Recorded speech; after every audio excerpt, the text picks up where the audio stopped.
cuman pakai manikin Oh iya, dan manikinnya nggak ada kalau nggak kepalanya ya? iya, kalau nggak salah Ah. cuman 10 baju kayaknya tuh ya. Nggak bawa uang pun saya terima. Ya udah yang penting jualin dulu deh. aja, Oke, jualin jadi, dulu deh gitu. Pengen punya toko yang milik sendiri gitu. Saya nggak mau kontrak. Kita berusaha melayani dengan sebaik mungkin pelanggan-pelanggan itu ya.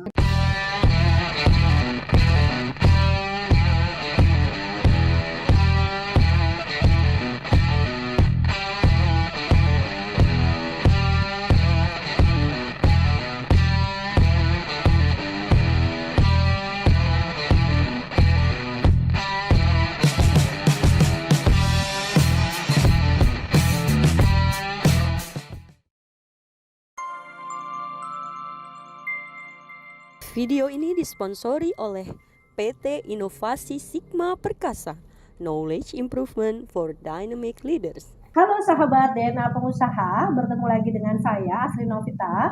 Kita akan belajar banyak dan mendapatkan inspirasi banyak pada hari ini mengenai bagaimana kalau teman-teman memilih posisi sebagai seorang reseller ya. Seorang reseller apakah bisa memiliki penghasilan lebih besar dari pengusaha? Tentu saja bisa teman-teman ya. Jadi kalau kita bingung karakter DNA pengusaha kita ini apa ya, maka di dalam buku DNA pengusaha disarankan teman-teman bisa memilih posisi sebagai seorang reseller. Apakah seorang reseller itu juga pengusaha?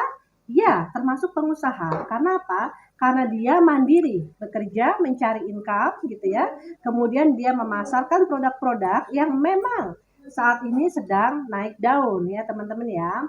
Nah, sebelumnya kita sudah belajar dari Coach Sigit, apa sih yang harus dilakukan untuk membangun tim reseller. Jadi tim reseller itu ya penghasilannya menurut Coach Sigit bukan lagi 5 juta atau 10 juta teman-teman. Bahkan lebih dari itu. Nah, saya sengaja nih teman-teman datang ke sebuah tempat di daerah Tangerang, disebutnya Pasar Kemis ya. Nah, ini namanya nih Nibras House Pasar Kemis ya. Saya bertemu dengan Ibu Mariati ya, Bu Mariati ya. Ya, Alhamdulillah Ibu bisa menerima saya datang ke sini ya.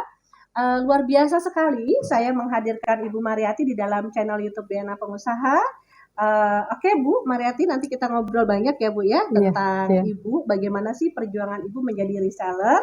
Kalau di Nibras House bukan cuma reseller tapi menjadi Nibras House itu istilahnya distributor ya Bu ya. Distributor, bukan cuma sekedar reseller. Tapi saya ingin memberikan inspirasi bahwa perjuangan untuk menjadi seorang reseller itu ternyata juga lumayan panjang ya teman-teman. Tapi ujungnya ternyata reseller itu juga bisa mendapatkan aset ya. Nanti saya akan tunjukkan tokonya Ibu Mariati itu lumayan besar teman-teman. Jadi dia punya ruko ada 2, kemudian ada 2 lantai ya. Jadi bisa sampai sebesar itu ya punya usaha reseller ya Bunda ya. Alhamdulillah. Jadi reseller itu bukan sekedar kita bekerja pegang-pegang handphone di rumah, jualan online ya.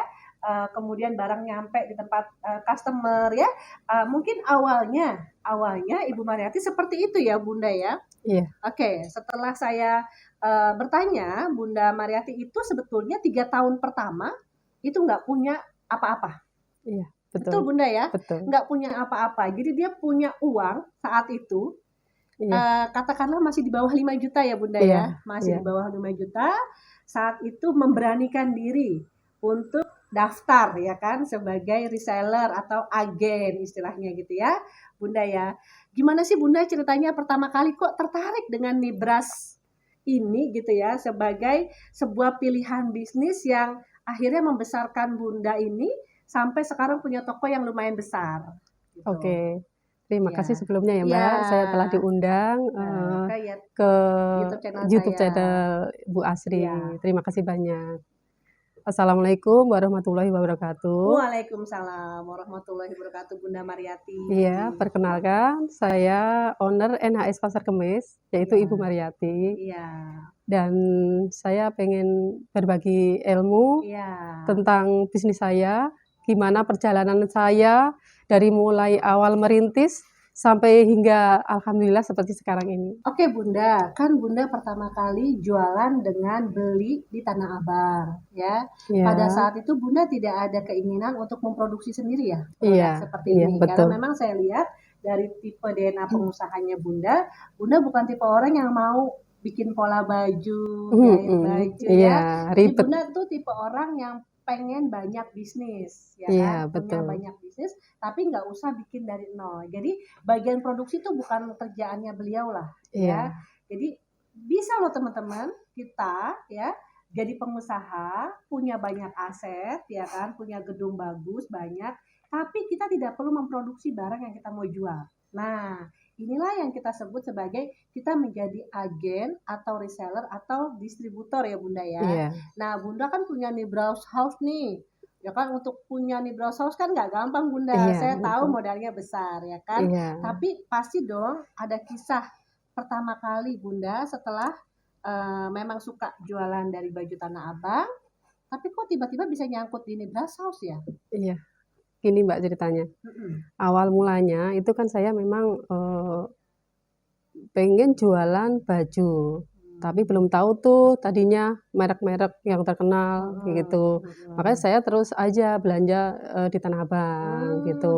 Mm-mm. Terus alhamdulillah tuh kan udah lumayan bagus tuh, langganan Mm-mm. banyak, Mm-mm. gitu. Mm-mm. Terus akhirnya lama-lama kan capek ya, lama-lama harus ke Tanah Abang, mana saya harus, dianterin Iya, gitu ya, nggak bisa betul. sendiri, Minimal gitu. banget kalau mau ke Tanah Abang 2 atau 3 jam lah, Iya, Bunda. seharian malah. Iya, oh Iya, seharian ya, karena seharian. kan ada 5 atau 10 toko ya, Iya, Bunda, yang iya, harus kita dikelilingin muter-muter, ya. Oke. iya, muter-muter. Nah, Oke. dari situ saya Heeh. pengen tuh saya, ke temen tuh, ke temen, "Gimana ya saya jualan kayak gini ke baju Tanah Abang gini kayaknya tuh, capek, terus, kayaknya kurang bagus loh, gimana gimana ya?" Gitu. Hmm. Saya sharing tuh ke temen, Oke. terus temen saya tuh ngasih ngasih pendapat, "Gini aja Bu, mendingan cari aja tuh, apa namanya, baju-baju yang bermerek," gitu. "Nanti Hmm. bagus deh insya Allah," gitu. Hmm. Terus saya berpikir nih, "Apa iya ya, saya mencoba baju yang branded," gitu. Branded ya. Terus Hmm. akhirnya saya buka-buka tuh, Majalah. majalah Oke. Umi gitu. Saya Oke. buka-buka tuh yang mana kira-kira yang cocok, Hmm. untuk saya Nah, jadi yang saya distributor tahu gitu. pada saat itu juga banyak Bu brand lain. Iya, iya, Ya emang di kan? situ banyak, iya, Selain Nibras gitu iya. ya. Tapi kok kenapa tiba-tiba kecantolnya sama Nibras? Iya mungkin kalau brand lain itu kan udah, kita targetnya udah tinggi ya. Yang pertama Oh. untuk awal pembelanjaan itu kan Oh, tinggi, iya. tentunya itu. Jadi saya pengen yang awal pembelanjaannya itu, Mudah. mudah dan Oh, sedikit gitu. sedikit. Jadi Oke. sesuai keuangan saya Oke. gitu. Jadi Nah, waktu itu kalau nggak salah nggak sampai 5 juta ya? iya, nah dari situ ketemulah Nibras itu. Iklan ya? Ketemu iya, di iklan di majalah Umi itu cuman setengah dari Iya. halaman Umi itu. Dan Heeh. tahu kenapa saya tertarik tuh sama Heeh. Nibras itu. Meskipun sebenarnya penampilannya itu, biasa banget Iklannya biasa gitu. banget. Iya, biasa banget. Cuman pakai manekin Oh ya, manekinnya dan nggak ada kalau nggak kepalanya ya? iya, kalau nggak salah Ah, cuman 10 baju kayaknya tuh ya. oke. Saya pernah Iya, wawancara Ibu Temi kemarin. Memang iya. dia bilang waktu itu dia belum punya patung-patung yang ada kepalanya. Oh gitu, iya ya bagi ya makanya makanya saya terus, tahu kenapa saya tertarik tuh, saya kok pengen ini ya, feeling kali ya Iya. mungkin. Terus akhirnya saya ketemulah, langsung kontak Pak Jalang Oke. gitu, "Gimana Pak, saya pengen jualan, Heeh. Nibras, gimana Iya, caranya?" iya. Saya kan bilang gitu tuh. Terus Pak Jalang, "Oh iya, Bu, awalnya segini," gitu. Iya. Saya nego-nego Nego. kan, nego-nego supaya, Heeh. gimana bisa sedikit gitu. Akhirnya Modalnya ya. iya modalnya sedikit, ya akhirnya akhirnya alhamdulillah bisa 7 juta tuh, ketemu 7 juta. Mhm. 7 juta pun saya nggak Nggak punya cukup. uang tuh, iya, nggak Nggak punya cukup uang, segitu uangnya iya. ya. Terus akhirnya, "Pak gimana kalau kurang?" gitu, "Nggak 7 juta, kurang, uangnya cuma segini," saya gitu kan. Akhirnya beliau bilang, "Ya udah Bu Joko, alhamdulillah Oke. ambil aja," Iya. gitu. Nah, Ya, pada saat Ibu mengambil keputusan untuk membelanjai uang, katakanlah uang Ibu nih, uang dapur nih, katakanlah ada 4 juta, Ibu pakai buat jadi reseller. Ibu yakin iya, tuh Bu, barang bakalan laku semua tuh Bu? yakin. Yakin Yakin, ya? karena Oh, saya udah punya banyak, langganan, pelanggan. Oke. pelanggan mungkin dari ibu-ibu pengajian, dari tetangga-tetangga, Oke, oke, ya oke. itu Iya. udah lumayan Oke, banyak oke, gitu. iya, iya. Oke, jadi memang teman-teman ya, saya lihat Ibu Mariati ini adalah tipe orang yang selalu optimis ya. optimis, dan dalam hidupnya dia selalu berpikir bagaimana caranya saya punya bisnis. Dia nggak peduli suaminya punya duit apa enggak, suaminya udah banyak duit padahal misalnya, tapi ada hasrat ya untuk terus punya bisnis, punya bisnis. Jadi bukan kepepet uang dapur kurang mungkin ya, tapi karena memang ada jiwa self motivated istilahnya dalam buku DNA Pengusaha ya, dengan tipe dominance garis miring steadiness adalah orang-orang yang secara naluriah dari dalam dirinya sudah ada motivasi. Jadi beliau tidak perlu dapat motivasi dari suaminya atau dari lingkungannya atau dari sahabatnya untuk jadi pengusaha atau untuk jadi reseller. Ya wis pokoknya ngacrit aja ya Bu ya. Iya. Pokoknya harus punya usaha bagaimanapun caranya. Karena Nah, pada saat udah ketemu sama tetangga jualan-jualan gitu pun pasti ada dong Bu penghinaan. Ih ngapain sih jualan-jualan kayak begini, kayak kekurangan duit gitu kan ibaratnya ya, pasti ada dong Bu kayak begitu.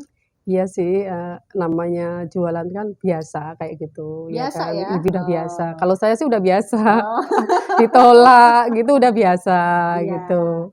Jadi Ibu Mariati ini punya prinsip hidup yang luar biasa teman-teman. Jadi yang namanya ditolak ya itu hal yang biasa. Jadi nggak usah mutung ya, nggak Iya, usah mutung. harus Pernah nggak maju Bu terus. misalnya dalam waktu 3 tahun nih, katakanlah Mhm, misalnya Ibu punya target nih, punya penghasilan mhm, katakanlah 10 juta per bulan. iya, Terus nggak tercapai nih dalam perjalanan Ibu gitu. Pernah nggak? mhm. Aduh nggak usah deh ganti aja deh, nggak usah nibras yang lain. Enggak, saya Nggak tetap pernah ya, komitmen, iya, komitmen ya. heeh. Nah Jadi saya itu. berusaha gimana supaya untuk mencapai target itu, Oke. gitu. Dan selama 3 tahun pertama alhamdulillah tercapai ya Iya, target-target ya? alhamdulillah, Sampai iya, hari ini ya? sampai hari ini, iya. Oke, iya.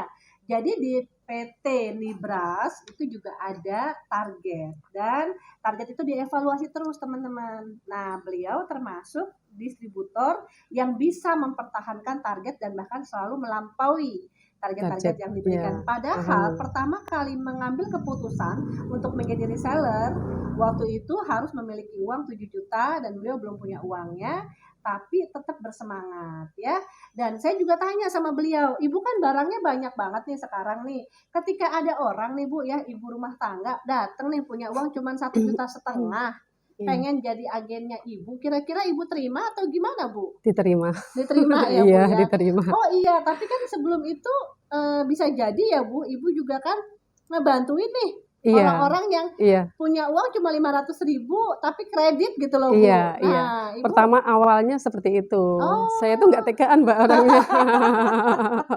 Iya, Jadi kalau ada jadi yang datang nggak bawa uang pun saya terima. Ya udah heeh, yang penting, jualin dulu jualin deh. aja, heeh, Oke, jualin jadi dulu deh gitu. sebenarnya kalau dalam bahasa modern sekarang istilahnya tuh dropshipper, Iya, heeh, istilahnya ya. Tapi iya, kan kalau iya, dropshipper itu bedanya teman-teman sama reseller. Kalau dropshipper itu dia nyari-nyari orang yang mau beli, kemudian yang akan mengirimkan barangnya adalah si pemilik barang. Ya iya, kan? Kalau zamannya Ibu belum ada dong kayak iya, gitu. belum ada. Belum ada istilah-istilah Heeh, kayak gitu ya, Bu ya. iya, Jadi pada saat zamannya Ibu ya mereka itu sebetulnya adalah reseller. iya, Reseller Ibu yang naik level jadi distributor ya kan. iya, Nah, si distributor ini punya barang katakanlah ada 50 ya kan. Dia punya 10 reseller, teman-teman. Nah, setiap reseller itu kan karakternya beda-beda. iya. Ada yang punya duit, ada yang pengen kredit. Enggak, iya, Iya kan? bener, iya. Nah, awal-awal si Ibu ngasih.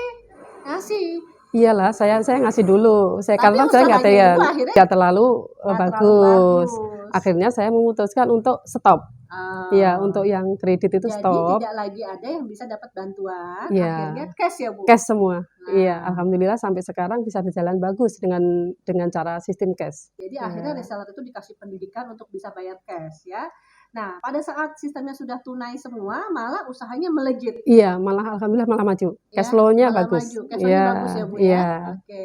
Jadi ya dalam bisnis kita tuh nggak ada istilahnya, oh kita adalah pemilik yayasan. Bukan, kita ini pemilik usaha ya Bu ya. iya, Jadi awal-awal mungkin kita masih belum terlalu percaya diri mungkin ya Bu ya. Jadi nggak apa-apa deh orang belanja kredit, nanti dia gajian baru bayar ya Bu ya. iya, itu Tapi udah biasa. ternyata itu tidak membuat usahanya maju Iya, betul. ya.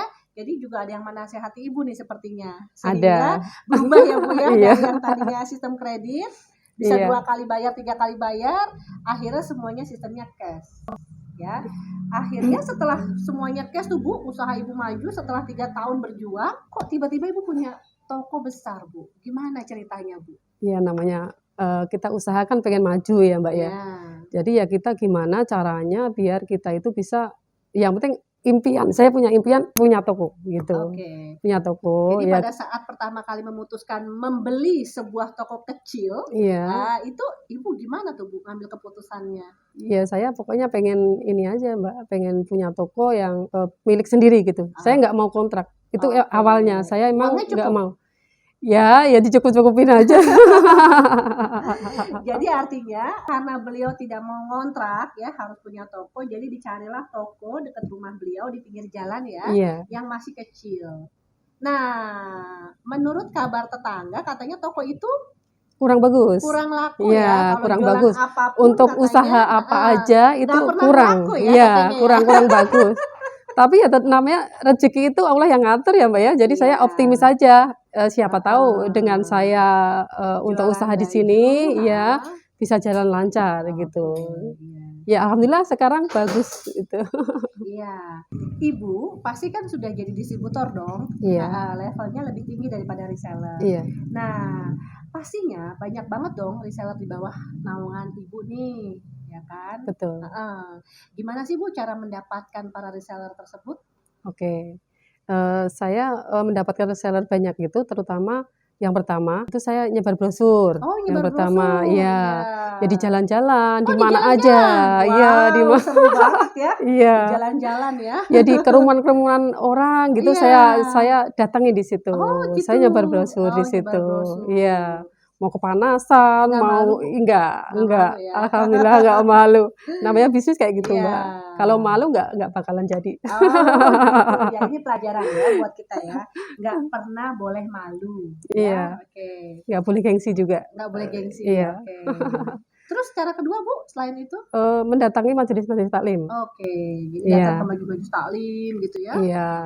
Di situ kita juga mengadakan pendekatan secara individu, terus ngasih brosur juga. Di situ saya cantumkan alamat, alamat toko, dan nomor HP saya. Iya, nggak malu juga Bu? Enggak, Nggak alhamdulillah. malu, ya. Oke, cara yang ketiga gimana Bu? Kalau ada bazar-bazar, saya suka Ikut gitu, di ikut. pengajian akbar gitu ya Bu ya? Ada pengajian-pengajian akbar saya ikut. Terus di samping itu saya ini Mbak jual baju-baju yang udah lama. Oke. Saya promoin Promo di bazar di situ. itu? Iya, di bazar itu. Oke. Saya padahal saya cuman ini aja mobil saya kasih baju, saya buka itu yang di belakangnya saya buka. Saya kasih baju di situ. Terus di situ saya langsung Kan jualan di Ibu situ. udah lumayan nih, penghasilan udah lumayan besar. Masih mau Bu turun jualan bazar-bazar begitu Bu? Alhamdulillah masih. Masih mau ya Bu Iya. ya? Kenapa Bu? Iya. Kan bisa anak buahnya aja Bu yang kerja. Ya karena saya pengen aja ya. Oke, nah yang paling menarik Bu, bagaimana sih cara Ibu mempertahankan ya agar para reseller Ibu tetap betah sama Ibu? Karena kan kita tahu ya merek-merek lain tuh banyak loh Bu. Iya. Yang pertama pelayanan Mbak. Pelayanan. Kita berusaha melayani dengan sebaik mungkin pelanggan-pelanggan itu ya.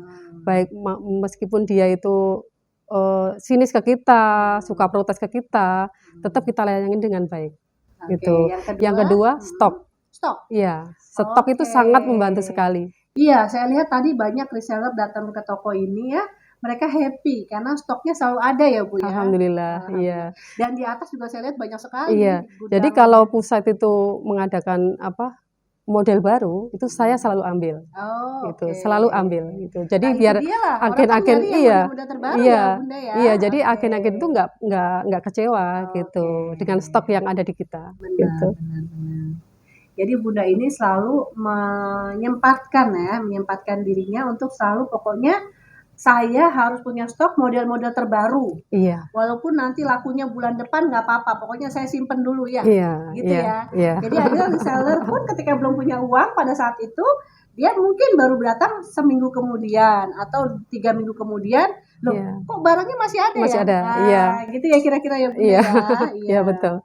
Bunda, ternyata kalau saya analisa ya dari penjelasan Bunda, apa yang Bunda lakukan ini ternyata sederhana sekali Bunda. Iya. Sederhana. Tapi di luar sana banyak loh orang yang memulai langkah pertama saja untuk mau jadi reseller itu masih berpikir 1000 kali. Pertama berpikir, aduh waktu saya habis dong untuk nawarin semua orang, malu dong. ya kan? Sekarang kan nawarin cuma pakai WA, ya kan? Terus atau bisa cemplung-cemplung produk di Lazada atau di Shopee Marketplace, ya kan? Tapi karena ada mindset bahwa, waduh, nanti waktu saya habis nggak berguna, bagaimana? Padahal ternyata Bunda, walaupun dari tahun 2012 menjalani sistem reseller ini ketika dunia belum digital ya teman-teman ya. Ternyata Bunda ujung-ujungnya sekarang punya aset yang luar biasa ya. Punya toko 2 ya kan, dan juga sudah tingkat ya. Jadi apapun yang dilakukan oleh para reseller di luar sana sesungguhnya nggak ada yang sia-sia. Walaupun mungkin awalnya ya motivasinya hanya untuk memenuhi kebutuhan beli susu bayi. Itu ya Bunda ya. Beli susu bayi atau paling tidak supaya dapur ngepul terus deh. Awalnya gitu kan ya Bunda ya, jadi reseller. Nah, tapi ternyata dari modal-modal yang sederhana ya, yang memang pakai uang dapur juga awalnya ya Bunda ya. Lama-lama ternyata kok bisa menghasilkan aset yang luar biasa. Seandainya waktu itu Bunda tidak mau mengorbankan uang yang nilainya masih di bawah 7 juta. Seandainya pada saat itu Bunda mutung di tengah jalan nggak bakalan jadi seperti ini. Karena saya dapat kabar juga Bunda udah 3 tahun jalan Nibras, sempat pengen kuliah tadinya ya Bunda. Melanjutkan kuliah. Pengen kuliah tapi akhirnya nggak jadi karena lebih penting jualan ini dulu gitu kan. Mendingan fokus. Ada faktor juga suami yang mengingatkan ya Bunda. Suami yang mengingatkan supaya fokus aja Nibras sampai sukses. Nah, setiap kali ada target-target yang ditetapkan oleh kantor pusat Nibras, beliau selalu achieve target. Nah, jadi motivasi berprestasinya beliau tuh luar biasa ya. Jadi kita juga banyak belajar ya dari Bunda ini. Bunda ini menurut saya adalah salah satu figur orang-orang sukses. Kenapa? Karena di dalam figur orang-orang sukses tuh ada 6 value yang dimiliki ya oleh orang-orang sukses. Ada tuh di video saya yang sebelumnya. 6 value orang-orang sukses. Yang nomor 1 adalah dream. Ya, Bunda ini pasti punya dream dong. Nah, dream apa sih Bunda yang pertama kali Bunda tanamkan? Saya punya dream ini gitu loh. Pokoknya gini Mbak, saya pengen mempunyai impian itu, saya pengen jadi pengusaha gitu. Itu ya? Iya, pengusaha apa aja. Apa aja. Tapi alhamdulillah ketemunya di fashion gitu. Setelah mencoba beberapa usaha, akhirnya di fashion lah yang tepat gitu menurut saya.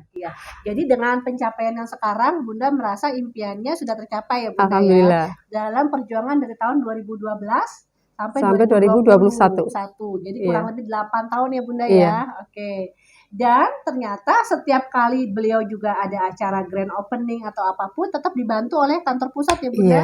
Luar dibantu. Biasa ya gitu. Jadi sahabat Diana pengusaha, kalau Anda pengen jadi pengusaha sukses ya, itu nggak harus Anda yang bikin dulu produknya. Misalnya contohnya ya, ini ada sebuah produk ya. Nah, kan Anda nggak harus bikin produk ini, ya kan? Tapi dengan menjadi reseller, kemudian menjadi distributor, naik level ya Bunda ya, menjadi distributor, pasti penghasilan distributor lebih banyak daripada resellernya. Nah, kalau resellernya bisa ditata dengan baik, bisa dipertahankan dengan baik, omset datang terus dong Bunda. Iya, alhamdulillah. Datang sendiri ya. Otomatis ya. Jadi Bunda nggak rumit-rumit banget ya isi kepalanya ya, karena dia nggak harus membuat sendiri nih produk-produk yang dia jual. Tiba-tiba udah banyak aja produknya gitu. Bagaimana mempertahankan stok dan memaintain stok itu supaya pada reseller pada datang terus. Udah itu aja ya Bunda ya. Sederhana sekali ya Bunda ya. Oke. Bunda mungkin ada pengumuman yang ingin Bunda sampaikan kepada lingkungan sekitar Bunda. Halo Bunda-bunda yang cantik, mau kan punya penghasilan sendiri dan tentunya bisa untuk bantu-bantu suami untuk mencari nafkah. Saya sebagai owner NHS Pasar Kemis mengajak Bunda untuk bergabung menjadi reseller atau agen kami. Untuk modal awal, Bunda tidak perlu khawatir, cukup menyisihkan uang belanja yang dikasih suami untuk modal awalnya itu bisa juga. Karena sistem di NHS Pasar Kemis ini bisa juga dengan cara dropshipper. Jadi nggak perlu banyak modal yang dikeluarkan. Nah, tunggu apa lagi Bunda? Yuk gabung, segera hubungi CS kami. Iya, sahabat daerah pengusaha. Jadi kesimpulan dari inspirasi kita hari ini adalah yang pertama ya, bagaimana sih caranya mengambil keputusan untuk menjadi reseller ya. Ketika ada hambatan wajar dong, namanya hidup pasti ada hambatan ya kan. Nggak mungkin dong teman-teman menjalani hidup tuh flat begitu aja, semuanya bisa tercapai. Nah ketika ada hambatan yang harusnya jadi reseller, misalnya perlu uang nih, katakanlah modalnya 5 juta, tapi teman-teman baru punya uang, katakanlah 2,5 juta. Ya udah, bagaimana teman-teman mau bernegosiasi dengan pemilik perusahaan supaya tetap diizinkan menjadi reseller ya. Yang kedua, teman-teman untuk punya banyak tim ya di bawah naungan kita reseller. Kadang-kadang reseller itu juga punya banyak tim teman-teman, karena nanti kalau dia punya banyak tim maka dia naik level menjadi distributor. Nah, untuk punya banyak tim bagaimana cara mendapatkannya? Nah, kita banyak bisa belajar dari coach, motivator dan lain sebagainya. Tapi hari ini kita juga dapat inspirasi positif, yaitu pertama dengan sebar-sebar brosur aja di pinggir jalan, nggak usah malu ya. Yang kedua datangnya majlis-majlis taklim, karena memang majlis taklim kan banyak ibu-ibu ya, sesuai dengan bisnisnya teman-teman. Kalau bisnisnya adalah fashion, ya pasti mereka butuh dong fashion. Paling tidak 3 bulan sekali kan mereka butuh ganti baju ya teman-teman ya. Yang ketiga, ya kalau ada pengajian akbar di lingkungan kita ya datang aja ikutan bazarnya. Nggak usah malu, nggak usah takut uangnya habis dan lain sebagainya ya. Nah kemudian bagaimana sih caranya mempertahankan reseller? Nah itu strateginya di era digital ini banyak ya teman-teman ya.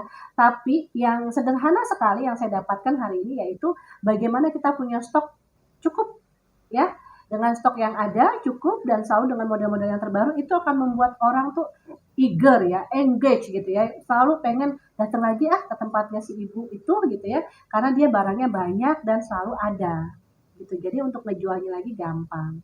Nah kira-kira itu ya teman-teman ya. Jadi rasanya langkah-langkah ini cukup sederhana ya teman-teman ya.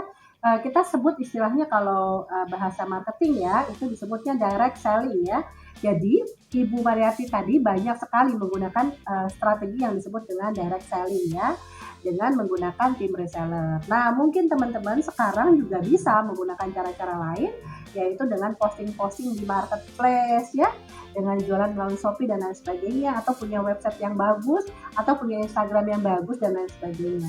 Ada banyak cara yang bisa dilakukan dan Anda bisa nonton videonya dari Coach Sigit ya, bagaimana cara membangun tim reseller yang handal. Ibu Mariati, terima kasih banyak loh atas kehadiran dan sambutan Ibu hari ini. Mudah-mudahan Ibu outletnya semakin besar lagi di Kabupaten Tangerang, Bu ya, iya, Kabupaten Tangerang. Jadi untuk usaha seperti ini teman-teman, kita bisa lah mencontoh Ibu Mariati ya. Ibu Mariati adalah sosok yang bersahabat ya. Beliau nggak pernah malu dan selalu berpikir bagaimana saya punya bisnis. Intinya itu aja ya Bu ya. Dan akhirnya terwujud ya Bu ya, dalam waktu 8 sampai 10 tahun 10 tahun ini sudah bisa ya Bu ya. Terima kasih ya. Oke, mudah-mudahan tadi agennya makin banyak Bu. Alhamdulillah, amin, Terima amin, kasih, amin. Terima teman-teman kasih Mbak semua. Asih. Assalamualaikum.